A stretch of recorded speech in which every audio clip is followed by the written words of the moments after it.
இதை மடை மாற்றம் செய்து தீர வேண்டிய வரலாற்று கடமை ஒவ்வொரு மானமுள்ள தமிழர்களுக்கும் இருக்கிறது. அந்த வரலாற்று கடமைக்கு முகம் தருகிற கடமையைத்தான் புத்தக திருவிழாக்கள் இன்றைக்கு சத்தமில்லாமல் அரங்கேற்றிக் கொண்டிருக்கின்றன.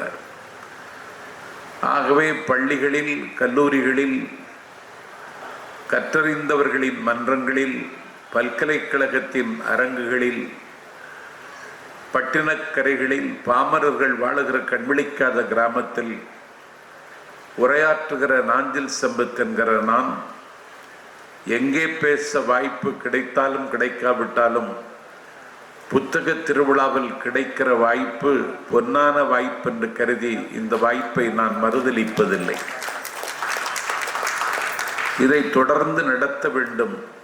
இது ஒரு அறைகூவலான காரியம். அன்றைக்கு தமிழை விரும்பி விரும்பி தமிழர்கள் கேட்டார்கள். நாடு முழுக்க விதவிதமான தலைப்புகளில் நவநவமான கருத்துக்களை பதிவு செய்யக்கூடிய பட்டிமன்றங்களை காலத்திற்கேற்ப நானே ஒருங்கிணைத்து நடத்தி கொண்டிருக்கிறேன். இரவு 10:30 மணிக்கு நீங்கள் வந்தால் போதும், சுவாமி ஊர்வலம் முடிந்ததற்கு பிறகுதான் நிகழ்ச்சி தொடங்க முடியும் என்று ஒரு ஊரில் என்னை அழைத்தார்கள். 10:30 மணிக்கு வந்தால் போதும் என்று கோவில்பட்டியில் போய் தங்கியிருந்து 10 மணிக்கு கோவில்பட்டியில் இருந்து கார் எடுத்து கொண்டு சம்பந்தப்பட்ட ஊரில் போய் இறங்கினால் சாமி ஊர்வலம் முடிந்து விட்டது. அங்கே மேடை போட்டதற்கு எந்த அடையாளமும் இல்லை. அந்த பட்டிமன்றத்தை ஏற்பாடு செய்தவர் என்னை பார்த்து, நீங்கள் தான் பட்டிமன்றம் நடத்த வந்தீர்களா என்று கேட்டார். ஆமாம் என்று சொன்னேன். கொஞ்சம் பொறுத்து கொள்ளுங்கள், உங்களுக்கு எங்கே குழி தோண்ட வேண்டும் என்று என்னிடத்தில் கேட்டார். எதற்கு குழி என்று கேட்டேன். மேடை போட வேண்டாமா, அதற்கு குழி தோண்ட வேண்டாமா என்று கேட்டார். நான் அதிர்ந்து போனேன். மேடை வைக்க வேண்டும் என்று சொன்னார். நல்ல காலம் பாடை வைக்க வேண்டும் என்று சொல்லாமல் விட்டாரே என்று நான் மகிழ்ச்சி அடைந்தேன். ஆகவே 10:30 மணிக்கு மேடை போட்டு அதற்கு பிறகு நடுநீசி கடந்தும் நிகழ்ச்சிகளை நடத்துகிற அந்த கலாச்சாரம் இன்றைக்கு கல்லறைக்குள் போய்விட்டது. ஆனாலும் இதை தொடர்ந்து நாம் நடத்தி ஆக வேண்டும். சிக்கந்தர் மாமா அவர்கள் சொன்னார்கள், இந்த தொடர்பு அறுந்துவிடக்கூடாது, தொடர்ந்து நடத்த வேண்டும் என்று. வறண்டு கிடக்கிற நிலத்தில் ஒருவன் உழுது கொண்டே இருந்தான். வறண்டு கிடக்கிற நிலம், ஈரம் கூட இல்லை. ஒரு 12 ஆண்டு காலம் மழை பெய்யக்கூடாது என்று சிவபெருமான் சபித்து விட்டான். அதனாலே 12 ஆண்டு காலம் மழை பெய்யவில்லை. வானத்து பறவைகள் சூரியன் கதிர்விட்டு செத்து கீழே விழுகின்றன.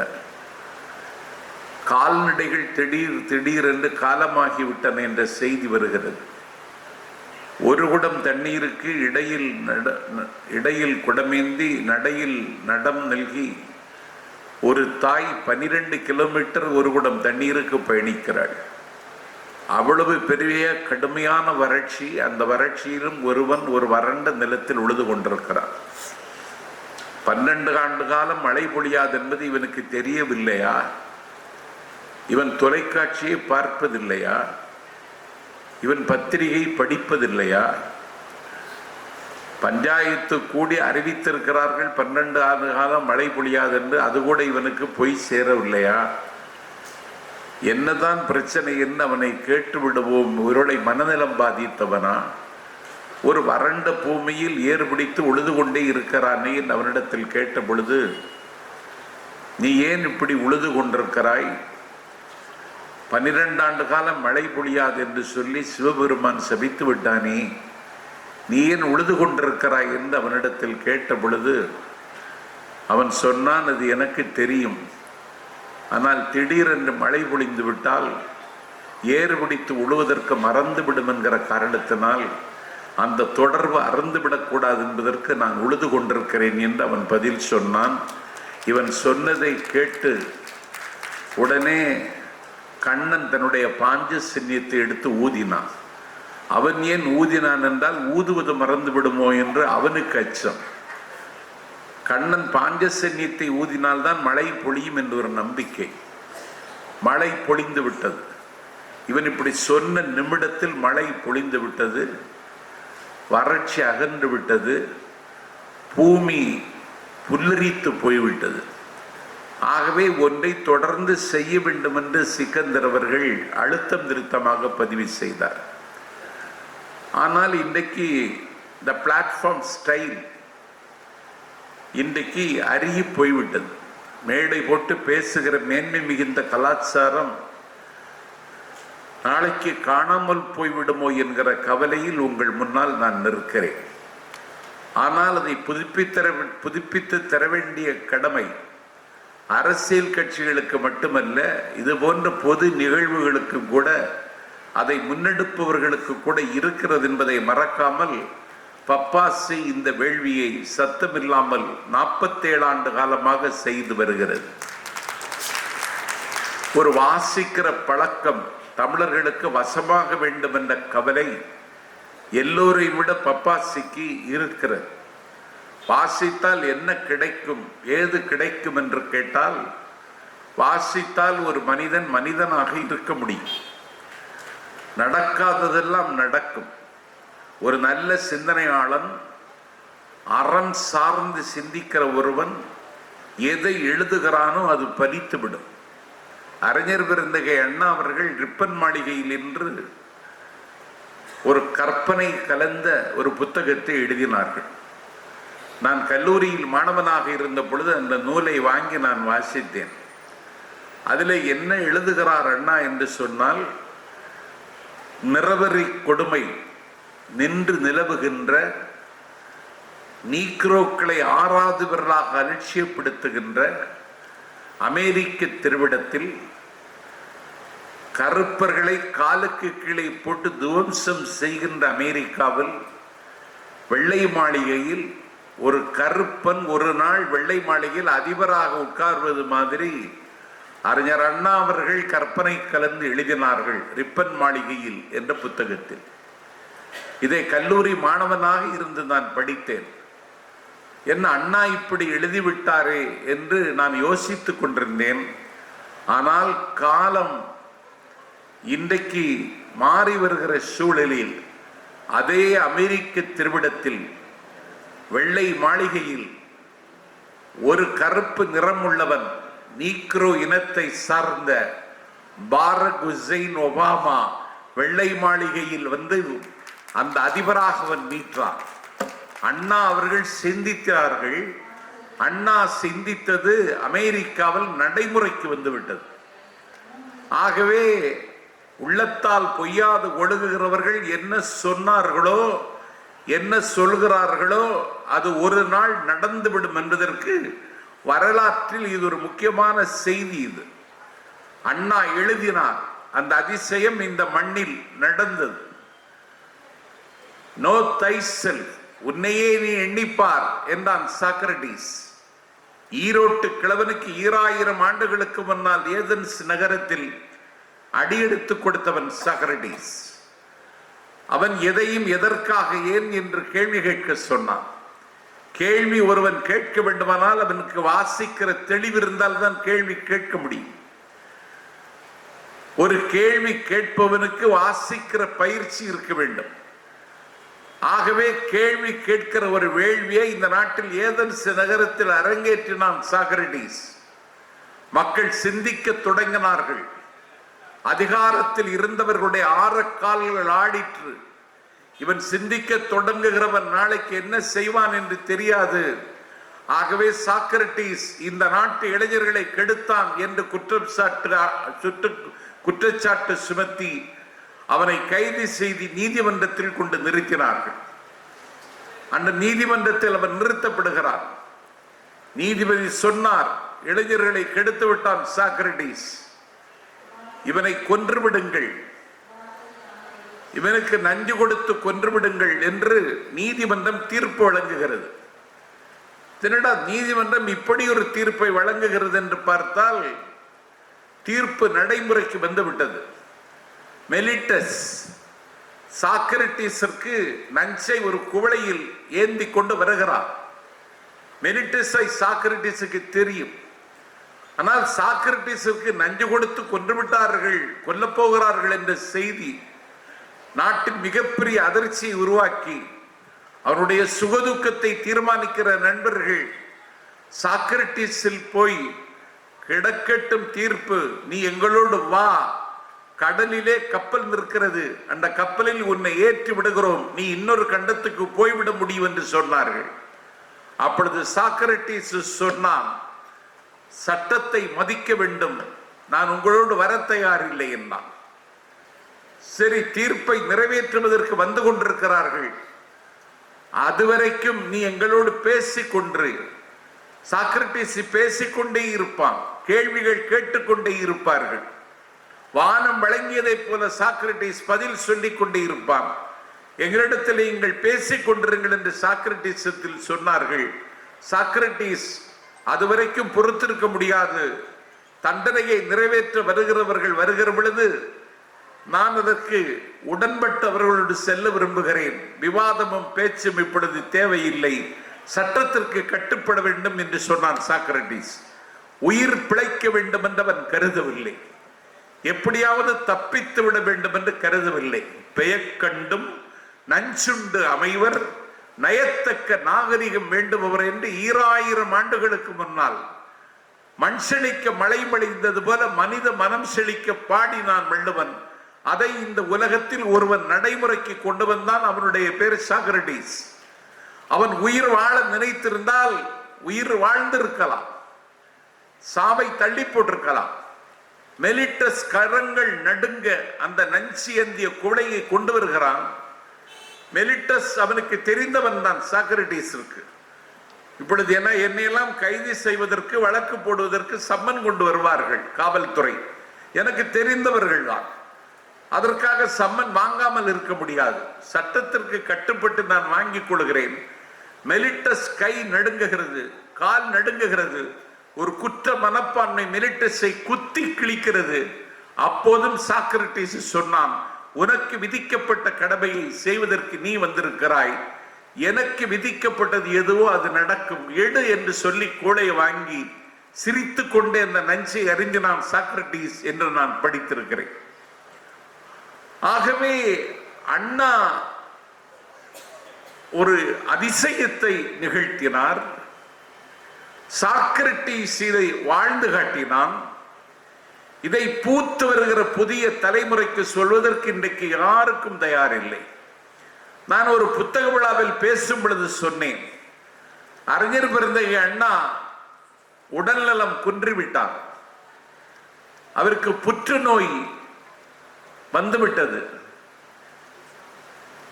புற்று அவர் மீது பற்று வைத்து புற்றுநோய்க்கு ஆட்கொண்டு மரணத்தின் வாசலுக்கு அவர் விரைவாக துரத்தப்படுகிறார்.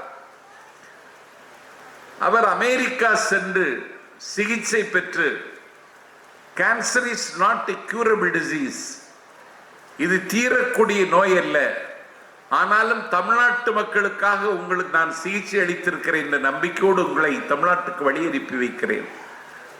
நான் சொல்லுவதை நீங்கள் பின்பற்றினால் தமிழ்நாட்டு மக்களுக்கு நீங்கள் தொடர்ந்து தொண்டாற்ற முடியும் என்று மில்லர் அவர்கள் அண்ணாவை அனுப்பி வைத்தார். அண்ணாவுக்கு மீண்டும் தொண்டையில் புற்று, சென்னை அரசு மருத்துவமனையில் அனுமதிக்கப்பட்டார். நாளைக்கு காலை 10:30 மணிக்கு உங்களுக்கு அறுவை சிகிச்சை என்று சொன்னார்கள். அண்ணா அப்படியா என்று கேட்டார். அண்ணாவினுடைய அருமை தம்பி சேலத்து ராஜாராமும் ஈரா செழியனும் அண்ணாவை பார்க்க வந்த பொழுது, நாளை 10:30 மணிக்கு அறுவை சிகிச்சை என்று திட்டமாக டாக்டர் சொல்லிவிட்டு போனார். அந்த அறுவை சிகிச்சையை நாளை மறுநாள் என்று மாற்றி வைக்க முடியுமா, அந்த மருத்துவரிடத்தில் நீ போய் கேளுங்கள் என்றார். அண்ணாவின் தம்பி செழியனும் ராஜாராமும் சம்பந்தப்பட்ட தலைமை மருத்துவரை பார்த்து, ஒரு நாள் தள்ளி வைக்க முடியுமா என்று அண்ணா கேட்கிறார். அதற்கு நீங்கள் அனுமதி தர வேண்டும் என்று கேட்ட பொழுது, ஒரு நாள் தள்ளி வைத்தால் அதற்கு நான் பொறுப்பேற்க முடியாது, ஒரு மருத்துவர் என்னுடைய கடமையை நான் செய்கிறேன், அண்ணா ஒத்துழைப்பு தர வேண்டும் என்று அண்ணாவிடத்தில் சொல்லுங்கள் என்றார். தள்ளி வைப்பதற்கு டாக்டர் அனுமதிக்கவில்லை. 2 தம்பிமார்களும் கண்கள் கலங்க, கவலை அவர்கள் துரத்த அண்ணாவை பார்த்து கேட்டார்கள், ஒரு நாள் தாமதமாக அறுவை சிகிச்சை செய்தால் போதும் என்று டாக்டரிடத்தில் கேட்டீர்களே, இந்த ஒரு நாள் அவகாசம் எதற்கென்று கேட்டார்கள். அண்ணா சொன்னார், நான் ஒரு புத்தகத்தை வாசிக்க தொடங்கி இருக்கிறேன். இந்த புத்தகத்தை வாசித்து முடிப்பதற்கு எனக்கு இன்னும் ஒரு நாள் தேவைப்படுகிறது. அந்த அவகாசத்தை தான் டாக்டரிடத்தில் கேட்டேன் என்று. இதை நான் ஒரு புத்தக திருவிழாவில் பேசினேன். ஒரு கல்லூரி பேராசிரியர் அலைபேசியில் எளியவன் என்னை தொடர்பு கொண்டு, அண்ணா வாசித்த அந்த புத்தகம் பெயர் சொல்ல முடியுமா என்று என்னிடத்தில் கேட்டார். நான் சொன்னேன், மாஸ் கிறிஸ்டியன் என்கிற புத்தகம் அண்ணா அவர்கள் வாசிப்பதற்கு எடுத்துக்கொண்ட புத்தகம், அதற்குத்தான் ஒரு நாள் அவகாசம் கேட்டார் என்று. ஆகவே நான் பேசிய பேச்சை உள்வாங்கிக் கொண்டு ஒரு பேராசிரியரே என்னை தொலைபேசியில் தொடர்பு கொண்டு அந்த புத்தகம் என்னவென்று கேட்கிறார்கள் என்றால், புத்தக திருவிழா வெற்றி பெற்று விட்டது என்று நான் அப்போதுதான் நானே நம்பினேன். ஆகவே செய்திகள் மக்களுக்கு போய் சேர வேண்டும். 28 ஆண்டு காலம் நெல்சன் மண்டேலா சிறையில் இருந்தான். அண்ட் டு த லாஸ்ட் ரஸ்கினுடைய புத்தகம் தான் மோகன்தாஸ் கரம்சந்திர காந்தி மகாத்மா காந்தி ஆக்கியது. அந்த காந்தியினுடைய தாக்கம் பாரக் ஹுசைன் ஒபாமாவிடத்தில் இருந்தது. 28 ஆண்டு காலம் இருண்ட சிறையில் தென்னாப்பிரிக்க மக்களின் விடுதலைக்காக சிறையில் இருந்த மண்டேலாவிடத்தில் காந்தி தாக்கம் நிரம்ப இருந்தது. 28 ஆண்டு காலம் சிறையில் இருந்துவிட்டு நெல்சன் மண்டேலா வெளியே வருகிறார். செய்தியாளர்கள் அவர்களை முற்றுகையிடுகிறார்கள். விடுதலை பெற்று வந்து விட்டீர்கள், உங்களுக்கு வாழ்த்துக்கள். 28 ஆண்டு காலம் சிறையில் இருந்திருக்கிறீர்கள். உலகத்தில் அதிக நாட்கள் சிறையில் இருந்தவர் நீங்களாகத்தான் இருப்பீர்கள். 28 ஆண்டு காலம் உங்கள் சிறையில் அடைத்து வைத்தவர்களுக்கு நீங்கள் என்ன பரிசு தரப்போகிறீர்கள் என்று கேட்டார். இந்த நாட்டில் ஒருவன் துப்பினாலே இந்த நாட்டில் அவன் கன்னத்தில் அறைகிறோம், கலகம் செய்ய ஆயத்தமாகிறோம். ஒரு சாதியின் பெயரை சொல்லி ஒருவன் திட்டினான் என்பதற்காக ஒரு ஊரிலேயே கலவரத்தி மூழ்கிறது. இந்த நாட்டில் சாதியின் பெயரை சொல்லி, சமயத்தின் பெயரை சொல்லி, வகுப்புவாதத்தின் பெயரை சொல்லி இந்த நாட்டினுடைய பன்முகத்தன்மையை பாடையில் வைப்பதற்கு பல பேர் துடிக்கிறார்கள். 28 ஆண்டு காலம் சிறையில் வைத்தவர்களுக்கு பிரிட்டிஷ் ஏகாதிபத்தியத்திற்கு என்ன செய்ய போகிறாய் என்று கேட்டார்கள். அப்பொழுதுதான் நெல்சன் மண்டேலா சொன்னான், let us forgive, reconcile and reconstruct. எல்லாவற்றையும் மறந்து விடுவோம், நாட்டை புனரமைப்போம், நாட்டை புனர் நிர்மாணம் செய்வோம் என்று நெல்சன் மண்டேலா 28 ஆண்டு கால சிறைவாசத்திற்கு பிறகு சொன்னான் என்றால், அவனை சொல்ல வைத்தவன் எங்கள் காந்தி என்பதுதான் இந்தியாவின் பெருமை, காந்தியின் பெருமை. ஆகவே வாசிப்பதனால் வருகிற விளைவுகள், காந்தியை வாசித்ததால் நெல்சன் மண்டேலா இதை பேசினார். ஆகவே வாசிக்கிற பொழுது மனம் எல்லாம் ஒரு மகரந்த சேர்க்கை நடைபெறுகிறது. வாசிக்கிற தலைமுறை அருகி வருவதற்கு காரணம் ஊடகங்களும் வலைத்தளங்களும், நம்முடைய கையில் காலம் தந்திருக்கக்கூடிய ஆண்ட்ராய்டு போன்களும் தான் காரணம் என்றாலும், அதையும் தாண்டி இந்த மண்ணில் நாம் சாதிக்க முடியும் புத்தகங்களால் என்பதை நிரூபிப்பதற்கு புத்தக திருவிழாக்களை தொடர்ந்து நாம் நடத்தி கொண்டிருக்கிறோம். எனக்கு சென்ற தடவை நான் இங்கே வந்த பொழுது எனக்கு மெய்ப்பொருள் என்றொரு தலைப்பு தந்தார்கள். அப்படி ஒரு பொருள் இருப்பதாகவே எனக்கு தெரியவில்லை. நான் பப்பாசி முருகனிடத்தில் கேட்டேன், இல்லாத பொருளை தலைப்பாக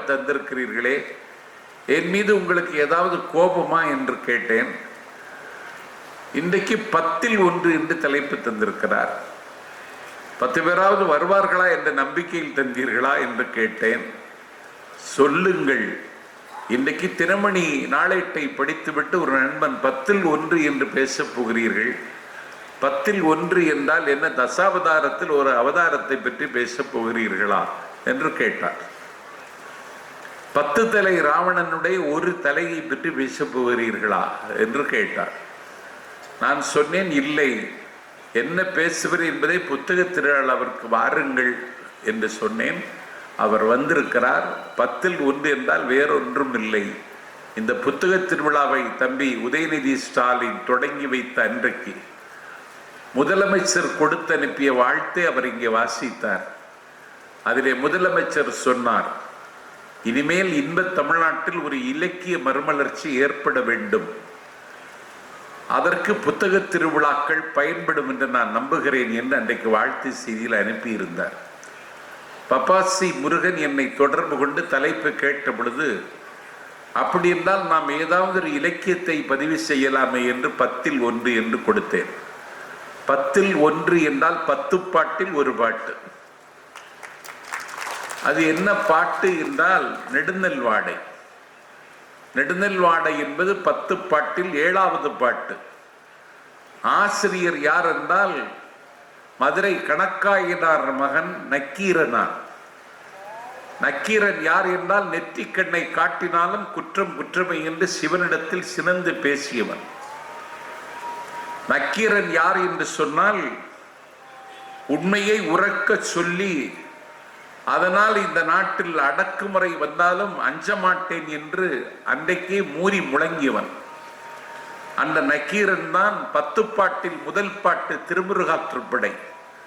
வழியெல்லாம் நடைந்து களைத்து போய் இதயத்தில் ஒரு வெறுமையும் வறுமையும் சூழ்ந்த காலகட்டத்தில் இனி என்ன செய்யலாம் என்று சொன்ன பொழுது, முருகனை நம்புங்கள் என்று முருகனத்திடத்தில் ஆற்றுப்படுத்துவதற்கு ஆற்றுப்படை இலக்கியத்திற்கு அகரம் எழுதியவன் நக்கீரன். உலகம் உவப்ப வலன் ஏர்பு திரிதறி என்று உலகம் என்று தொடங்கியவர். தமிழர்கள் எல்லோரும் உலகம் என்றுதான் சிந்தித்திருக்கிறார்கள். உலகலாம் என்றுதான் சிவபெருமான் அடியெடுத்து கொடுத்தான். உலகலாம் உணர்ந்து ஓதற்கரியவன் நிலவுலாவிய நீர்மலி வேணியன் அலையில் சோதியன் அம்பலத்தாடுவான் மலர்ச்சிலம்படி வாழ்த்தி வணங்குவான் என்று பாடுகிறார் சேக்கிழார். உலகம் யாவையும் தாமுள ஆக்கலும் நிலைவிருத்தலும் நீக்கலும் நீங்களா அழகிலா விளையாட்டுடைய யார் அவர் தலைவர் அன்னவர்க்கே சரண் நாங்களே என்று பாடுகிறான் கம்பன். நக்கீரர் உலகம் உவப்ப வலன் ஏர்வு திரி தரு என்று சொல்லி உலகம் என்று சொல்லி தொடங்குகிறார். அந்த நக்கீரர் திருமுருகாற்றுப்படை 10 பாட்டில் முதல் பாட்டு அவர்தான் தந்தார். இந்த 7வது பாட்டையும் அவர்தான் தந்தார். இந்த நக்கீரர் தான் அகநானூற்றில் 17 பாடல்கள் எழுதியிருக்கிறார். இந்த நக்கீரர் குறுந்தொகையில் 8 பாக்கள் எழுதியிருக்கிறார். இந்த நக்கீரர் நலம் செய்யும் நற்றிணையில் 7 பாட்டுக்கள் பாடியிருக்கிறார். இந்த நக்கீரர் வள்ளுவனை ஆராதிக்கின்ற திருவள்ளுவ மாலையில் ஒரு பாட்டு பாடியிருக்கிறார். இறையனார் களவியலுக்கு உரை தந்தவர் இந்த நக்கீரர் தான். இந்த நக்கீரர் தான் நெடுநல் வாடை என்கிற 7வது பாட்டை 10 பாட்டில் நமக்கு தந்திருக்கிறார். அதென்ன 10ல் 1 நெடுநல் வாடையை தேர்ந்தெடுத்தாய் என்று கேட்டால், இது குளிர்காலம், அதனாலே நான் நெடுநல் வாடையை தேர்ந்தெடுத்தேன். குளிர்காலம், அதை கூதிர்காலம் என்று சங்கேலிக்கிய மொழியில் சொல்வார்கள். அந்த குளிர்காலத்தில் அரசமாதேவி கட்டிலில் வீற்றிருக்கிறாள். குளிர் வாட்டுகிறது, கொத்தி தின்னுகிற குளிர் என்று சொன்னான் பாரதி. அப்படி ஒரு குளிர்காலம். அரசமாதேவி அந்தப்புரத்தில் உட்கார்ந்திருக்கின்றாள். அரசமாதேவியை அந்த நேரத்தில் அவள் அருகில் இருக்க வேண்டிய மணிமுடி தரித்த மாமன்னன் நெடுஞ்செழியன் அவன் போர்க்களத்தில் பாசறையில் உட்கார்ந்திருக்கிறான்.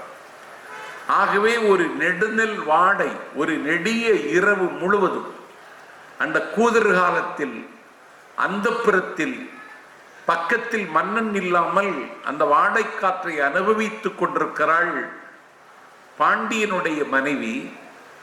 ஆனால் மனைவி இப்படி வருத்தப்படுகிறாளே, என்னை நினைந்து ஏங்குவாளே என்கிற ஏக்கமோ எண்ணமோ இல்லாமல் அந்த குளிர்காலத்தில், அந்த கூதிர்காலத்தில் மாமன்னன் பகை நாட்டின் மீது படையெடுத்து பகைவர்களை வென்று விழுப்பண்களை பெற்ற வீரர்கள் அணிவகுத்து நிற்க அவர்கள் ஒவ்வொருவரையும் அந்த பாசறையில் போய் சந்தித்து அவர்களுக்கு அவன் பாராட்டு நல்கி கொண்டிருக்கிறான் மன்னன். வாடை காற்று வீசிக்கொண்டிருக்கிற காலகட்டத்தில் அந்தப்புறத்தில் மகாராணி மன்னன் அருகில் இல்லை என்று ஏக்கத்தோடு இருக்கிறாள். அருகில் இருக்க வேண்டிய மன்னன் அரசமாதேவியை மறந்துவிட்டு பாசறையில் தன்னுடைய நாட்டின் மானம் காக்க போராடியவர்களோடு அவன் கைகுலுக்கிக் கொண்டிருக்கிறான். ஆகவே வாடை காற்றுதான் பாண்டிமாதேவிக்கு அது நெடிய வாடையை தந்தது. ஆனால் சக்கரவர்த்தி திருமகன் நெடுஞ்செழியனுக்கு அது நல்ல வாடையாக அமைந்தது. ஆகவே நெடுநெல் வாடை என்று இந்த நூலுக்கு பெயர் சூட்டி இருக்கின்றார் நக்கீரர். பருவம் தவறாமல் உரிய காலத்தில் பெய்ய வேண்டிய மழை தரும் மேகங்கள் தாங்கள் கிடந்த மலை பகுதியை வலமாக சூழ்ந்து மேல் எழுகின்றன. நக்கீரர் வர்ணிக்கிறார் பாருங்கள். இடையர்கள், மேய்ச்சல் தொழிலை கொண்டவர்கள், அதற்காக கொண்டு வந்தவர்கள் தங்கள் கைகளில் இருக்கக்கூடிய அந்த கோல்களை வைத்து அசைத்து கொண்டே இருக்கிறார்கள். குளிர் தாங்க முடியாமல் அவர்கள் அசைக்கிற அசைப்பில் ஒரு இதம் அவர்களுக்கு வந்து துணை நிற்கிறது. அந்த குளிர்காலத்தில் ஆடுகளும் மாடுகளும் வெள்ளத்தில் நனைந்து விட்ட சூழலில் அதை காப்பாற்ற வேண்டும், மழையில் இருந்து காப்பாற்ற வேண்டும் என்று கருதி அந்த மேய்ச்சலை செய்கின்ற இடையர்கள் அதை மேட்டு பகுதிக்கு அந்த அழைத்து கொண்டு வருகிறார்கள். ஆட்டையும் மாட்டை ஒரு புதிய நிலப்பகுதிக்கு குடிபெயர்ந்து விட்டது போல் ஒரு அந்நியத்தை உணர்கிற அவர்கள் எதையோ இழந்துவிட்ட ஒரு சோகத்தில் அவர்கள் தத்தளிக்கிறார்கள். அந்த சோகத்தை நக்கீரன் பதிவு செய்கிறார். அந்த ஆடுகளும் அந்த மாடுகளும் அந்த குளிரை தாங்கிக் கொள்ளாமல் தவித்ததை மேட்டு பகுதிக்கு கொண்டு வந்து அந்த மேய்ச்சல்காரர்கள் காப்பாற்றுகிறார்கள். விலேச்சர் விலேச்சர் என்று சொல்லுவார்கள். இந்த வார்த்தையை அதிகம் பயன்படுத்தியவன் எனக்கு தெரிந்து நான் குருநாதராக மதிக்கின்ற அண்ணன் வார்த்தை சித்தர் வலம்புரிதான். இந்த மிலேச்சர்கள் என்றால் யார் என்றால் எந்த பொறுப்புணர்ச்சியும் இல்லாமல் வேடிக்கை மனிதனாக வாழ்க்கையை கடத்துகிறவர்களுக்கு மிலேச்சர்கள் என்று பெயர். தலையில் ஒரு துண்டை கட்டிக்கொண்டு தடித்த தோலுடன் வண்டுகள் மொய்த்து கிடக்கின்ற கல்லை மாந்தி நன்றாக குடித்துவிட்டு பட்ட பகல் இரவு என்று பாராமல் தெருக்களில் ஆங்காங்கே சுற்றுவதும் ஆரவாரம் செய்வதும் மிலேச்சர்களுடைய வேலை. அந்த மிலேச்சர்கள் மழை பொழிகிறது, வாடைக்காற்று வீசுகிறது என்று அவர்கள் அதை பொருட்படுத்தவில்லை. அந்த வாடைக்காற்றை அனுபவித்துக் கொண்டே தோளில் கிடக்கிற துண்டை மேலும் கீழுமாக அசைத்து பார்த்து அந்த வாடைக்காற்றை அவர்கள் அனுபவித்து மகிழ்கிறார்கள். இன்னொரு பக்கத்தில் மகாராணி அந்தப்புறத்தில் இருக்கிறாள். அவள் ஒப்பனையை மறந்தாள். நெற்றியிலே திலகம் விடுவதற்கு மறந்தாள். விதவிதமான அணிகளை அன்றாடம் அணிந்து காட்சியளிக்கின்ற மகாராணி நகைகளை துறந்தாள். ஒரு சோகம் அவளை கப்பிக்கொண்டு விட்டது. அவருடைய தோழிகள் மகாராணியை அணுகி அவருடைய கால் கையை நீவி தடவி ஒரு நல்ல நாளில் மன்னன் வந்து விடுவான் என்று அவர்களுக்கு ஆறுதல் சொல்லுகிறார்கள். ஆனால் மன்னன் திரும்பி வருவான் என்கிற நம்பிக்கை அந்தப்புரத்தில் இருக்கின்ற பாண்டிமாதேவிக்கு வரவில்லை. அவள் அழுது கொண்டும் ஏங்கிக் கொண்டும் இருந்து கொண்டே இருக்கிறாள். கூதிர் காலத்தில் குரங்குகள் எல்லாம் குறுகி போய்விட்டன. வானத்து பறவைகள் பறக்க முடியாமல் தத்தளிக்கின்றன. எங்கே பார்த்தாலும் மக்களினுடைய நடமாட்டம் இல்லாமல் சாலைகள் வெறிச்சோடி கிடக்கின்றன. ஆறு கிடந்தன்ன அகன்ற நெடுஞ்சாலையில் ஒரு ஆறு போல் பறந்து விரிந்திருக்கின்ற அகன்ற சாலையில் ஆள் நடமாட்டமே இல்லை. இந்த குளிர்காலத்தில் மன்னன் பாண்டிமாதேவியினுடைய பக்கத்தில் இருக்க வேண்டும். இப்படித்தான் சில மன்னர்கள் இருந்திருக்கிறார்கள். எப்பொழுதும் ஒரு புலவன் தன் பக்கத்தில் இருக்க வேண்டும் என்று ஒரு மன்னன் விரும்பினான். ஒரு கார்காலத்தில் நடுநிசையில் நிலா காய்கிற நேரத்தில் புலவன் பக்கத்தில் இருக்கிறான். அவனுடைய மனைவியோ இன்னொரு தேசத்தில் இருந்து அவனோட வாழ்க்கை நடத்த வந்த மகாராணி. அவளுக்கு அங்கே இடமில்லை. ஒரு புலவர் அந்த இடத்தை ஆக்கிரமித்துக் கொண்டிருக்கிறார். புலவருக்கு ஒரு குற்ற உணர்ச்சி. மகாராணி இருக்க வேண்டிய இடத்தில் நான் இருக்கிறேன், இந்த மன்னனிடத்தில் ஏன் என்று கேள்வி கேட்க முடியாது, ஆனால் நான் இருந்து தொலைக்கிறேன் என்று மகாராணி என் மீது சலிப்பும் வருத்தமும் கொள்ளக்கூடும், இதற்கு என்ன செய்வதென்று தெரியவில்லை என்று சொன்ன பொழுது மன்னன் நிலவை பற்றி ஒரு பாட்டு பாடு என்று அந்த புலவனிடத்தில் சொன்னான். அப்பொழுது புலவன் பாட்டு பாடுகிறான். நிலவை பற்றி வர்ணிக்கிறான். மங்கள மங்கையராய். நிலவிற்கு அது எப்படி இருக்குன்னா மங்கள மங்கை. நெற்றியில் திலகம் வைத்து விதவிதமான அணிகளை அணிந்து புத்தாடை அணிந்து புதுக்கோலம் பூண்டு உற்சாகத்தின் உச்சியில் இருக்கின்ற ஒரு மங்கள மங்கையை போல இந்த நிலவு காட்சி தருகிறாள். மங்கள மங்கையராய் மன்னவர் கன்னி. அவள் ஏதோ கூலி தொழில் செய்பவள் அல்ல, அவள் யாசிக்கிறவள் அல்ல, ஒரு மிகப்பெரிய மன்னனுடைய மகள் அவள். குன்று போல செல்வங்களை கொண்டு வந்து மன்னனோடு வாழ வந்தவள். அவளுக்கே இப்படிப்பட்ட ஒரு நிலைமையா என்று கேட்பது மாதிரி மங்கள மங்கையராய் மன்னவர் கன்னியராய். அடுத்த வார்த்தை போடுகிறான் புலவர், மைந்தர் வயிற்றினராய். அவள் கருவுற்றிருக்கிறாள். மனைவி கருவுற்றிருக்கிற காலத்தில் கணவன் அருகில் இருக்க வேண்டும் என்று ஒரு பெண் விரும்புவது இயல்பு. ஆனால் அந்த பெண் விரும்புகிறாள், மன்னவன் அருகில் இல்லை, அவள் மைந்தர் வயிற்றினள் என்பதை கூட அவன் மறந்து விட்டான் என்று புலவர் சுட்டுகிறார். மங்கள மங்கையராய் மன்னவர் கன்னியராய் மைந்தர் வயிற்றினராய்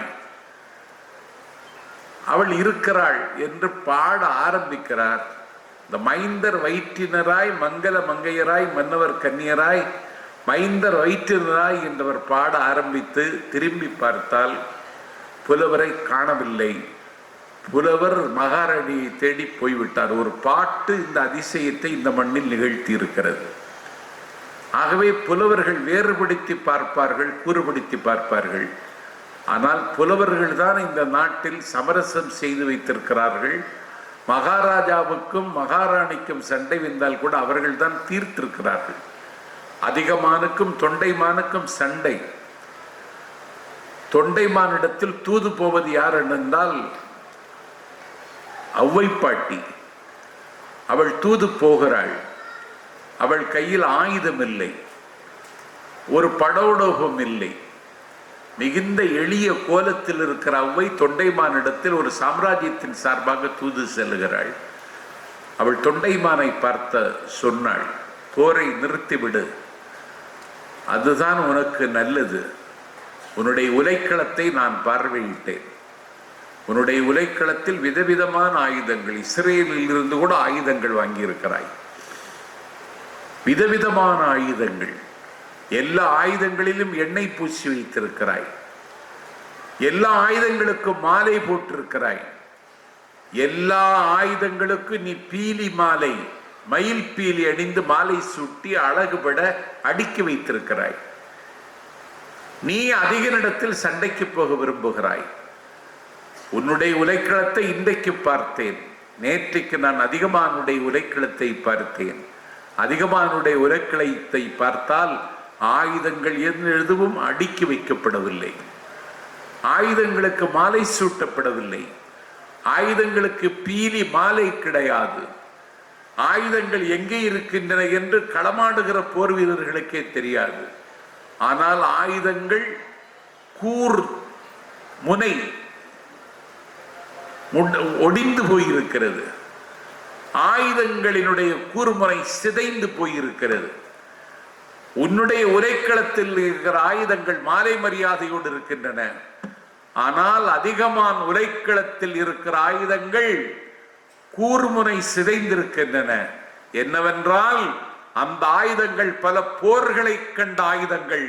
உன்னுடைய ஆயுதங்கள் எந்த போரையும் சந்திக்காத ஆயுதங்கள் என்கிற வகையில் ஔவைக்கிழவி பாடினாள். போரை நிறுத்த வேண்டும் என்ற முடிவிற்கு தொண்டைமான் சக்கரவர்த்தி வந்தார்.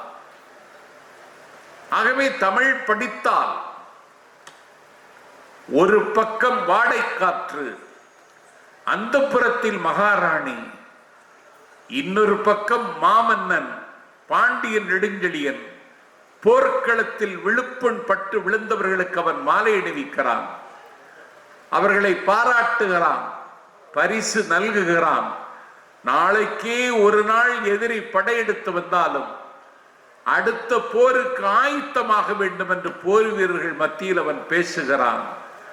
ஆகவே அவனுக்கு அது நல் வாடையாக அமைந்தது. பாண்டிமாதேவிக்கு அது நெடிய வாடையாக இருந்தது என்று 10 பாட்டில் 7வது பாட்டில் நக்கீரனார் பதிவு செய்கிறார். எனக்கு ஒரு ஆசை, நான் புத்தக திருவிழாவில் இன்றைக்கு சொல்லிவிட்டு அமருகிறேன். எல்லா இலக்கியங்களையும் இலக்கிய மேற்கோள் காட்டி எல்லா இலக்கியங்களையும் பதிவு செய்ய வேண்டும் என்ற ஆசை. அது பேசுவதற்கு ஏற்ற அரங்கங்கள் இந்த புத்தக திருவிழா அரங்கங்கள் தான் என்று நான் நம்புகிறேன். நான் விருத்தாசலத்தில் திருமுதுகுன்றத்தில் ஒரு 10 நாள் சிலப்பதிகாரம் தொடர் சொற்பொழிவாற்றினேன். கடந்த அக்டோபர் திங்களில் 13 நாட்கள் சேக்கிழார் பெருமானுடைய பெரிய புராணத்தை விராலிமலையில் தொடர் சொற்பொழிவாக ஆற்றினேன்.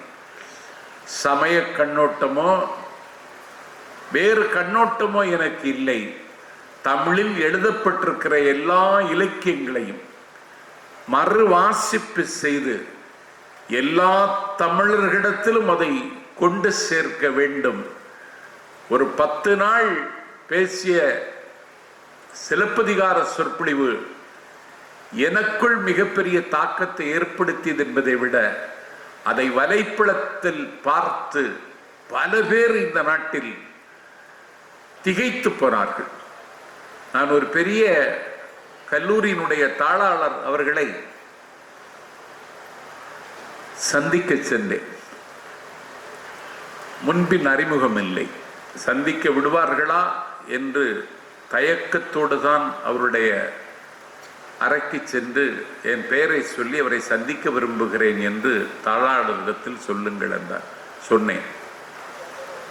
அவர்கள் இப்படி நாஞ்சில் சம்பத் வந்திருக்கிறார், உங்களை பார்க்க வேண்டும் என்று விரும்புகிறார் என்றார். நான் ஒரு Pharm D doctor of pharmacy என்னுடைய தம்பியினுடைய மகனுக்கு இடம் வேண்டும் என்று கேட்பதற்காக அவரிடத்தில் போனேன். 7 ஆண்டுகளுக்கு முன்னால். அப்பொழுதே அதனுடைய கட்டணம் 10 லட்சம் ரூபாய் வாங்கி கொண்டிருந்தார்கள். 10 லட்சத்தை கொடுக்கிற நிலையில் நானும் இல்லை, என் தம்பியும் இல்லை. நான் அவரை சந்தித்து வணங்கினேன். நான் உங்களை தான் பார்க்கணுன்னு நினைச்சிட்டு இருந்தேன். உங்களை எனக்கு பழக்கம் இல்லை, வாங்க உட்காருங்கன்னு சொல்லி என்னை உபசரித்து விட்டு, ஏன் பார்க்கணுன்னு விரும்பினேன்னு கேட்குறீங்களா அப்படின்னு கேட்டார். சொல்லுங்களேன், சொன்னால் மகிழ்ச்சியாக இருக்கும்னு. நான் கோவையிலிருந்து பாண்டிச்சேரிக்கு சென்றேன். என்னுடைய காரில் உங்களுடைய சிலப்பதிகார தொடர் சொற்பொழிவை காரில் கேட்டுக்கொண்டே சென்றேன். 7.5 மணி நேரம் கேட்டேன். பாண்டிச்சேரி போய் சேர்ந்து விட்டேன். திருப்பி வருகிற பொழுது மீதி பேச்சை கேட்டேன். 7.5 மணி நேரத்தில் கோவை வந்து சேர்ந்து விட்டேன். ஒரு 15 நிமிடங்கள் 10 நாட்கள் பேசிய சிலப்பதிகார பேச்சு எனக்கு புதிய உற்சாகத்தையும் நம்பிக்கையையும், மெல்லத்தமிழ் வாழும் என்கிற நம்பிக்கை எனக்கு தந்திருக்கிறது. உங்களை பாராட்டணும்னு நினச்சேன். சரி, நீங்கள் எதுக்கு வந்தீங்கன்னு கேட்டார். என் தம்பி மகன், அவன் டாக்டர் ஆஃப் பார்மசிக்கு மனு போட்டிருக்கிறான். 10 லட்சம் ரூபாய் கேட்பதாக ஒரு வதந்தி, நீங்கள் குறைத்து தர வேண்டும்னு கேட்டேன். சரி, சிலப்பதிகாரத்திற்காக 5 லட்சம் ரூபாய் தள்ளுபடி என்று சொன்னார். சிலப்பதிகாரம் நான் வாசித்ததால், வாசித்ததை ஒரு தாளாளர் கேட்டதால் 5 லட்சம் ரூபாய்க்கு தள்ளுபடி. இப்படியெல்லாம் தள்ளுபடி கிடைக்காது. ஆடிக்கு தள்ளுபடி போடுகிறார்கள் என்றால் அந்த தள்ளுபடி விலையை முந்திய ஆடியிலேயே தீர்மானித்து விடுவார்கள். ஆனால் ஒரிஜினல் தள்ளுபடி எனக்கு 5 லட்சம் ரூபாய் தள்ளுபடி செய்து தந்தார்கள். தமிழ் படித்தால் வாழலாம் என்பதற்கு நான் ஒரு சாட்சியாக தமிழ்நாட்டில் நிமிர்ந்து நின்று கொண்டிருக்கிறேன். அதனால வாசியுங்கள். மரண மேடையில் நிற்கலாம் பகத்சிங். இன்றைக்கு எல்லோரும் அவனுடைய பெயரை உச்சரிக்கிறார்கள், அவனை பிடிக்காதவர்கள் கூட. மரண தண்டனையை நிறைவேற்றுவதற்கு இதயத்தை கீழே இறக்கி வைத்த வெள்ளை ஏகாதிபத்தியத்தின் அதிகாரி கயிறோடு வருகிறார். பகத்சிங் அதை பார்த்து விட்டான். அதிகாரி அந்த தூக்கு கயிறை கொண்டு வந்து அவனுடைய கழுத்தில் சுருக்க வேண்டும், தண்டனை நிறைவேற்ற வேண்டும். அதற்கான நேரம் நெருங்கிவிட்டது. பகத்சிங் நடுங்கவில்லை. அவனுடைய கண்களில் கவலை இல்லை. அவன் முகத்தில் சோகத்தின் அறிகுறிகள் எதுவும் இல்லை. மிகுந்த புன்னகையோடும் நம்பிக்கையோடும் தண்டனையை நிறைவேற்றி வந்த, கொள்ளை குடிவிரிக்க வந்த வெள்ளை ஏகாதிபத்தியத்தின் இதயத்தை கீழே இறக்கி வைத்த அந்த காட்டுமிராண்டி அதிகாரியிடம் தண்டனையை நிறைவேற்ற வந்தவன் என்று தெரிந்ததற்கு பிறகு பகத்சிங் சொன்னான், ப்ளீஸ் வெயிட், கொஞ்சம் நில்லுங்கள் அண்ணா. அதிகாரி ஆடி போய்விட்டான், நடுங்கி விட்டான். நடுங்க வேண்டியது பகத்சிங், ஆட வேண்டியது பகத்சிங். ஆனால் தண்டனை நிறைவேற்ற வந்த அதிகாரி ஆடி போனான், அடங்கி போனான். ஏன்னு கேட்டான். எதற்காக நான் வெயிட் பண்ணணும், ஒய் அப்படின்னு கேட்டான் அதிகாரி. அப்பொழுது பகத்சிங் சொன்னான், ஒன்றும் இல்லை, நான் மாவீரன் லெனினோடு பேசி கொண்டிருக்கிறேன் என்றான். லெனின் தான் இறந்துட்டாரே, எப்படி பேசிட்டு இருப்பான்னு பார்த்தா, அரசும் புரட்சியும் என்ற லெனின் எழுதிய புத்தகத்தை மரண மேடையிலும் பகத்சிங் வாசித்து கொண்டிருந்தான். அவன் வாசித்து கொண்டிருந்ததால் தான் அவன் இன்றைக்கு வாழுகிறான். ஆகவே வாசித்தால் வாழலாம், மக்களின் மனங்கை ஆளலாம் என்பதற்கு பகத்சிங் சாட்சி, சாக்ரட்டிஸ் சாட்சி, நெல்சன் மண்டேலா சாட்சி. இதையெல்லாம் இந்த மண்ணில் பதிவு செய்வதற்கு புத்தக திருவிழாக்கள் ஏதோ ஒரு வகையில் பாதை சமைத்து தருகின்றன. அந்த வரலாற்று கடமையை செய்து தருகின்ற பப்பாசி நிர்வாகிகளை வணங்கி, இந்த குளிர்காலத்தில் இவ்வளவு நேரம் காத்திருந்து என்னுடைய பேச்சை செவிமடுத்த உங்கள் கால் மலரில் என் கண்மலரை வைத்து வணங்கி, அவர்களை அனுமதித்த நேரம் முடிகிற காரணத்தால் என்னுடைய கோலம் முடிகிறது. நன்றி, வணக்கம்.